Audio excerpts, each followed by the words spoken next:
നമസ്കാരം. സ്പോർട്സ് ഇൻഫോയിലേക്ക് സ്വാഗതം.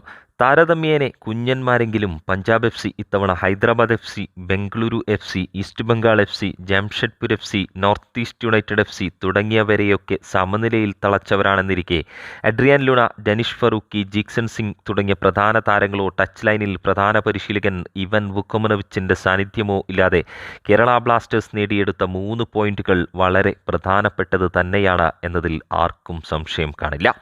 10 മത്സരങ്ങളിൽ നിന്നും 20 പോയിന്റുകളുമായി 8 മത്സരങ്ങളിൽ നിന്നും 20 പോയിന്റുകളുമായി ഒന്നാം സ്ഥാനത്ത് നിൽക്കുന്ന എഫ് സി ഗോവയ്ക്ക് തൊട്ടുപിന്നിൽ. മലയാളി താരങ്ങളായ മുഹമ്മദ് ഐമൻ, വിപിൻ മോഹൻ, മുഹമ്മദ് അസ്ഹർ, രാഹുൽ കെ.പി എന്നിവർ മധ്യനിര അടക്കി ഭരിച്ച മത്സരത്തിൽ ലെസ്കോ ഡ്രിങ്കിച്ച് സഖ്യം പ്രതിരോധവും നന്നായി തന്നെ കൈകാര്യം ചെയ്തു. രാഹുൽ കെ.പിയും പ്രീതം കോട്ടാലും അല്പം നിറം മങ്ങിയതൊഴിച്ചാൽ മോശമല്ലാത്ത പ്രകടനമെങ്കിലും ഫൈനൽ തേർഡിൽ നിരാശ തന്നെയായിരുന്നു ഫലം. മത്സരത്തിലെ ഏക ഗോൾ പിറന്നത് പെനാൽറ്റിയിലൂടെയാവുമ്പോൾ നിർഭാഗ്യം കൊണ്ട് മാത്രം ചില അവസരങ്ങളും മാറി നിന്നു. പഞ്ചാബ് എഫ് സി ലഭിച്ച അവസരങ്ങളിലൊക്കെ കേരള ബ്ലാസ്റ്റേഴ്സിനെ വിറപ്പിക്കാനും മറന്നില്ല.